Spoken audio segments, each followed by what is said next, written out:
Happy Friday po sa ating lahat. Ako si Benison Estareja. Ngayon at bukas, patuloy pa rin po ang mga pag-ulan sa malaking bahagi ng bansa dahil sa dalawang weather systems. Una na po dyan, dito sa bahagi po ng Palawan, Visayas and Mindanao, andyan pa rin yung southwesterly wind flow o yung mahinang hangin po galing dito sa may timog kanluran na moist at mainit. So ibig sabihin, mataas talaga ang tsansa po ng mga pag-ulan. Bagamat hindi ito tuloy-tuloy, minsan malalakas po ito. At sa mga sandaling ito, meron tayong makakapal na ulap sa malaking bahagi po ng Mindanao, dala yan ng southwest wind flow, mga thunderstorms po ito. Dito naman sa natitirang bahagi ng Southern Luzon, maging sa Central Luzon at sa National Capital Region, asahan naman yung epekto ng trough ng isang low pressure area dito sa may Southern Vietnam. So nag-extend yung trough nito dito sa may Central and Southern Luzon. As a result, kitang-kita po natin yung mga kaulapan at meron din mga thunderstorms simula po ngayong hapon hanggang bukas ng madaling araw. So sa ating mga kababayan, magbaon po ng payong kung tayo lalabas mula sa bahay o sa ating opisina at eskwelahan. And for the rest of Northern Luzon, asahan po natin yung bahagyang maulap hanggang maulap na kalangitan sa susunod na 12 oras at may tsansa rin ng mga localized thunderstorms. Assessment natin for this low pressure area, hindi po siya magiging bagyo, hindi rin papasok ng ating Philippine Area of Responsibility at posibleng malusaw bukas or sa Sunday habang nananatili lamang po dito sa may Southern Vietnam. At base rin sa ating analysis po, wala tayong nakikitang panibagong bagyo na papasok ng ating Philippine Area of Responsibility for the next 5 days o hanggang sa araw po ng Martes. Sa ating mga kababayan po na naapektuhan itong lindol kanina, asahan po natin bukas, araw po yan ng Sabado, malaking bahagi pa rin na magkakaroon ng mga kaulapan at mga pag-ulan dulot ng southwesterly wind flow. Mataas po ang tsansa ng ulan umaga pa lamang sa may Zamboanga Peninsula, maging sa Misamis Oriental, Misamis Occidental at mga probinsya pa ng Camiguin, Dinagat Islands, Agusan del Norte and Surigao del Norte. At pagsapit naman po ng tanghali hanggang sa gabi, malaking bahagi na ng Mindanao magkakaroon ng makulimlim na panahon at sasamahan din yan ng mga light to moderate rains. Hindi siya tuloy-tuloy pero may tsansa pa rin po na magkakaroon din ng mga thunderstorms o malalakas ang mga pag-ulan. At ito yung mga nagkukos po ng mga flash floods or landslides at yung pag-apaw din ng mga ilog. So make sure na meron pa rin dalang payong at mag-antabay sa ating mga advisories or even heavy rainfall warnings. Worst case scenario po. For Zamboanga City, 25 to 31 degrees bukas, habang mainit naman po sa may Davao City hanggang 33 degrees Celsius.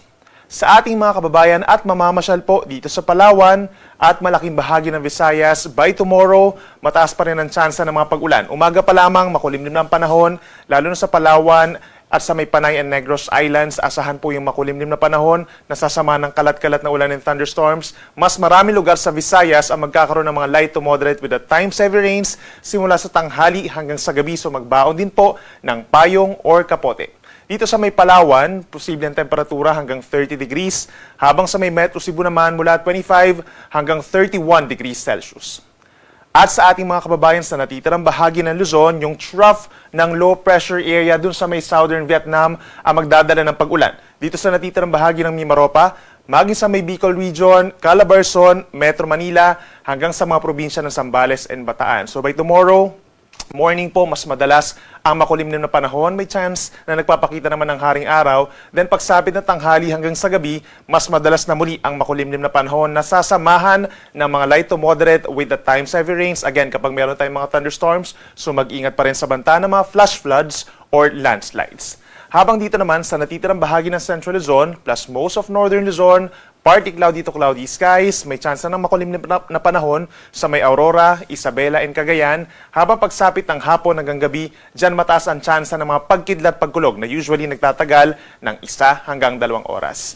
Dito sa Metro Manila, temperatura 25 to 31 degrees Celsius. Presko bukas sa may Baguio City mula 18 to 24 degrees, habang mainit sa may Lawag City and Tuguegarao City, Cagayan hanggang 33 degrees Celsius. Ngayon, hanggang sa weekend, we're not expecting po na magkakaroon ng gale warning or babala sa mga delikadong alon. But please take note, kapag meron tayong mga pag-ulan at mga thunderstorms, may tendency na lumakas yung hangin sa mga coastal communities at sa ating mga baybayin. At kapag mataas or malakas ang hangin, eventually nagkakaroon din ng matataas sa mga pag-alon na hanggang 2 metro. But in general po, kapag walang mga thunderstorms, nasa kalahati hanggang 1.5 metro ang taas sa mga pag-alon sa malaking baybayin ng bansa. Medyo maalon nga lang dito sa may parting West Philippine Sea at sa may extreme Northern Luzon.